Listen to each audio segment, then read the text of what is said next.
BRS ఎన్ఆర్ఐల ఆధ్వర్యంలో అమెరికాలోని డాలస్లో నిర్వహించిన తెలంగాణ ఆవిర్భావ దినోత్సవ వేడుకలు బీఆర్ఎస్ రజతోత్సవ సభలో బీఆర్ఎస్ వర్కింగ్ ప్రెసిడెంట్ కేటీఆర్ పాల్గొన్నారు. ఈ సందర్భంగా కేటీఆర్ మాట్లాడుతూ తెలంగాణలో కేసీఆర్ చరిత్రను ఎవరు చెరపరేయలేరని అన్నారు. ఎంతో మంది పోరాట ఫలితంగా తెలంగాణ రాష్ట్రం ఆవిర్భవించిందని తెలిపారు.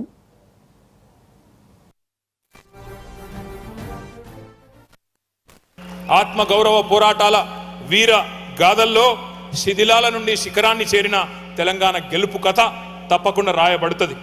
సంకల్పం, పట్టుదల, చిత్తశుద్ధి, నిబద్ధత, దృఢ దీక్ష, తపన ఉంటే సాధించలేనిది ఏదీ లేదు అనే సత్యాన్ని చెప్పేదే ఈ తెలంగాణ స్టోరీ, ఈ కేసీఆర్ గారి స్టోరీ.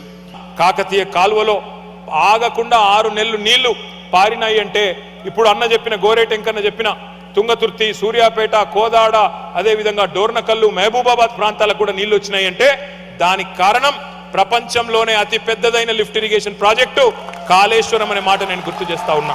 ఇవాళ ఒక్క కాళేశ్వరంతో కొత్త ఆయకట్టే కాదు, శ్రీరామ్ సాగర్ శివాలయంగా మారిపోయిన శ్రీరామ్ సాగర్ కూడా ఈరోజు తిరిగి పునరుజ్జీవ పథకం ద్వారా దాన్ని రివర్స్ పంపింగ్ ద్వారా దాన్ని కూడా తిరిగి జీవింపజేసుకున్నాం.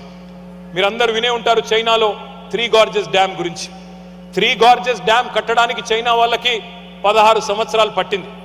కానీ ప్రపంచంలోనే అతిపెద్ద లిఫ్ట్ ఇరిగేషన్ ప్రాజెక్టు మన తెలంగాణలో మన కేసీఆర్ గారి నాయకత్వంలో 4 ఏళ్లలో నిర్మించిన ఘనత మన ప్రభుత్వానికి అనే మాట నేను మీకు గుర్తు చేస్తా ఉన్నా. కొంతమంది మూర్ఖులు తెలిసి తెలియక మాట్లాడుతున్నారు, కాళేశ్వరం కూలేశ్వరం అయిపోయిందని మాట్లాడుతున్నారు. కానీ వారికి తెలియని విషయం ఏమంటే 45 లక్షల ఎకరాలకు నీళ్లు ఇచ్చే ఒక జల అక్షయ పాత్ర కాళేశ్వరం. గోదావరి జలాలను ఒడిసి పట్టి 80 మీటర్ల స్థాయి నుంచి సముద్ర మట్టానికి 618 మీటర్ల పైకి తీసుకుపోయే ఒక అద్భుతమైన ప్రాజెక్టు కాళేశ్వరం. కాళేశ్వరం అంటే ఒక్క బ్యారేజ్ కాదు, కాళేశ్వరం అంటే 3 బ్యారేజీలు, కాళేశ్వరం అంటే 19 రిజర్వాయర్లు, కాళేశ్వరం అంటే 21 పంప్ హౌజులు, కాళేశ్వరం అంటే 203 కిలోమీటర్ల సొరంగాలు, కాళేశ్వరం అంటే 1531 కిలోమీటర్ల ప్రవాహ కాలువలు, 141 టీఎంసీల స్టోరేజ్ కెపాసిటీల సమాహారం కాళేశ్వరం.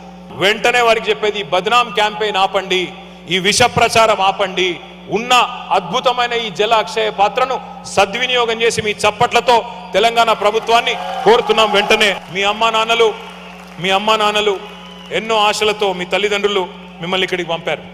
ఇలాంటి సమస్యలు వచ్చినప్పుడే గుండె నిబ్బరంతో ఉండాలి. మీకు అండగా బీఆర్ఎస్ ఉంటుంది. అవసరమైతే ఇక్కడే ఒక లీగల్ సెల్ కూడా ఏర్పాటు చేసి మీకు అండగా, ఇక్కడ విద్యార్థులకు అండగా కూడా మేము నిలబడతామని చెప్పి కూడా నేను మీకు విజ్ఞప్తి చేస్తా ఉన్నా. ఒక అన్నగా ఒక సోదరుడిగా ఇక్కడ ఉండే స్థానిక ఇమిగ్రేషన్ లాయర్లతో కూడా మేము మాట్లాడి అవసరమైతే ఒక ప్రత్యేక లీగల్ సపోర్ట్ కూడా మీకు అందజేస్తామని చెప్పి కూడా కేసీఆర్ గారి దూతగా